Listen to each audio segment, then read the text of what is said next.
امیر اہل سنت کی بارگاہ میں میرا سوال ہے کہ اگر زید نے بکر پر واقعی ظلم کیا تو بکر کیا اس طرح دعا کر سکتا ہے کہ یا اللہ زید کو تباہ و برباد کر دے اور قیامت کے دن اس کی ساری نیکیاں مجھے عطا فرما؟ کیا اس طرح دعا کرنا گناہ تو نہیں؟ میرے لیے اور میری آل اور میرے والدین کے لیے بے حساب مغفرت کی دعا فرما دیں۔ کوئی ظالم جو ہے نا، اس کی ہدایت کی کوئی امید نہ ہو، اس کے ظلم میں ہی آگے بڑھے گا، لوگوں کو ستائے گا، ظلم کرے گا، اس کے لیے تو بد دعا کی اجازت دی گئی ہے۔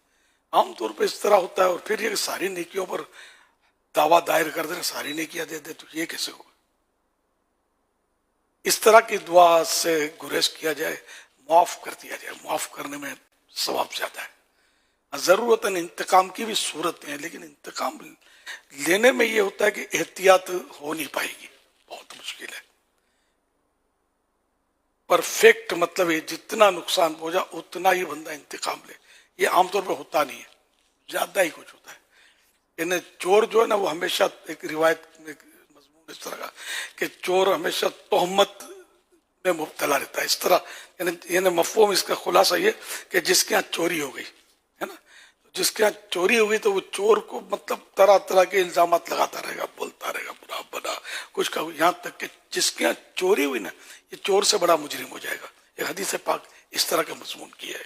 تو ہمارے یہاں یہ بھی ہوتا ہے کہ کسی نے اگر ہمارے ساتھ برائی کر بھی لی، ہم اس کو اتنا برا بلا بولتے ہیں کہ وہ تو بہت پیچھے رہ جاتا ہے، ہم تو اس کو ساتوں پوچھتے ہیں، کھنگال ڈالتے ہیں۔ تو بہرحال یہ کہ ظلم کا بدلہ جو ہے یہ درست یعنی صحیح یہی طریقہ ہے کہ اس کو معاف کر دیا جائے۔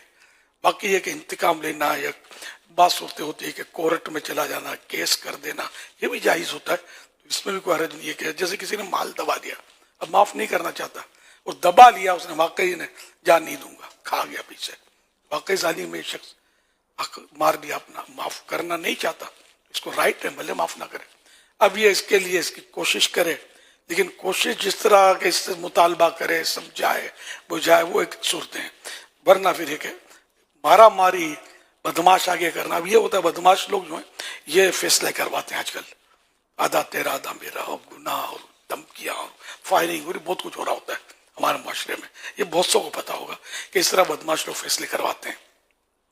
یہ تو بالکل ناجائز صورت ہے، اس طرح نہیں ہونا چاہیے۔ البتہ یہ کہ جیسے پولیس کیس کیا، کورٹ میں گئے، تو یہ اس کی یہ جائز صورتیں موجود ہیں، یہ کرے۔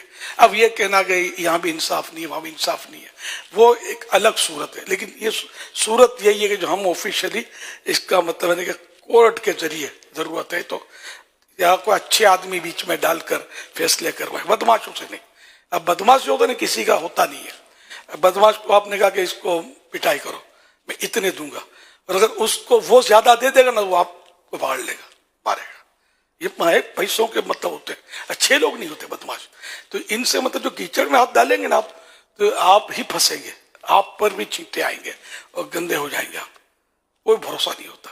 تو یہ جو ہے نا، یہ لوگ جو اس طرح بدماشیاں کرتے ہیں، ان کو بھی توبہ کرنی چاہیے، جن جن پر ظلم کیا اس سے، اور حق تلفیاں کی، دھاک دھمکیاں دے قریب آدھے تیرا آدھا میرے سے، یہ سب رشوتیں، جھوٹ، حرام، خدا جانے اتنے گناہ اس میں ہوتے ہیں کہ جس کی انتہا نہیں۔ ان سب سے توبہ ان کو بھی کرنی چاہیے، آج نہیں تو کل مطلب پھنس جاؤ گے اس طرح کا حرام لے کر۔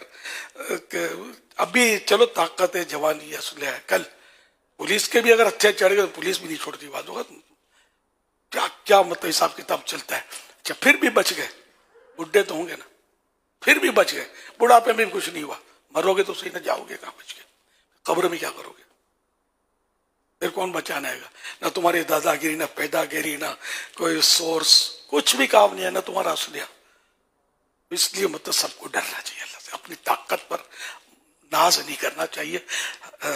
ہر کمال راز زوال است، یعنی جو بھی کمال ہے اس کو زوال لگتا ہے۔ یہ دنیاوی اعتبار سے مستثنیات تو نبی کو کمال حاصل ہے نبوت کا، اس کو زوال نہیں لگتا کہ نبوت چلی جائے گی، ایسا کوئی عقیدہ رکھا ہے تو اسلام سے ہی نکل جائے گا۔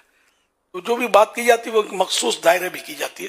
تو اس طرح کے جو کمالات ہوتے ہیں، تو اس میں جو جیسے کہ یہ طاقت، بدماشی یا اسلحہ وغیرہ وغیرہ، ان کو زوال لگتا ہے۔ زوال مانے یہ ختم ہونا، اس میں کمی آنا یا ختم ہو جانا۔ کمال مانے بہت زیادہ ہو جانا، پھر ایک دم کم ہو جانا یا ختم ہو جانا. تو طاقت ایک دم زیادہ ہوتی ہے، پھر آہستہ آہستہ کم ہوتی ہے، بعض اوقات آہستہ آہستہ ختم ہو جاتی ہے. یہ مطلب یہ گدھ چھاپ ہوتے ہیں اس طرح کے لوگ جو ہے نا.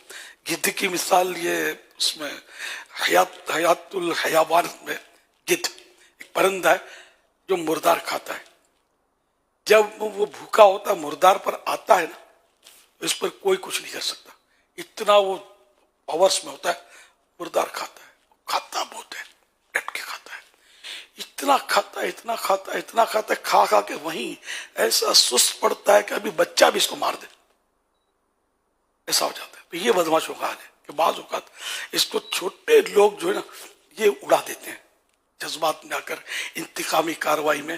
جب ان پر زیادہ ظلم ہوتا ہے نا تو زیادہ ظلم پھر اچھالا لیتا ہے، سب کو ڈبو دیتا ہے. اس طرح کے بھی واقعات ہیں. تو بہرحال یہ کہ ظلم ہے. دنیا میں اگر کچھ بھی اس کو نہیں ہوا تو آخرت میں بچے جائے گا، مرنا تو پڑے گا نا. اس کے بغیر تو چارہ ہی نہیں، رب سے تو بڑھ کر کوئی بھی نہیں ہے نا. اللہ پاک منتقم حقیقی ہے، حقیقی طور پر انتقام لینے والا اور بدلہ لینے والا ہے. یوں مطلب یہ کہ معاف کرنے میں عافیت زیادہ ہے، بدلہ لینا ہے تو شریعت کے دائرے میں رہتے ہوئے 100% درست ہو، 1-آدھا% بھی اس پر ظلم نہ ہو جائے ہماری طرف سے، یہ خیال رکھنا ہوگا. اللہ تعالی اعلم ورسولہ اعلم. عز وجل وصلی اللہ تعالی علیہ وآلہ وسلم. صلو علی الحبیب صلی اللہ علی محمد.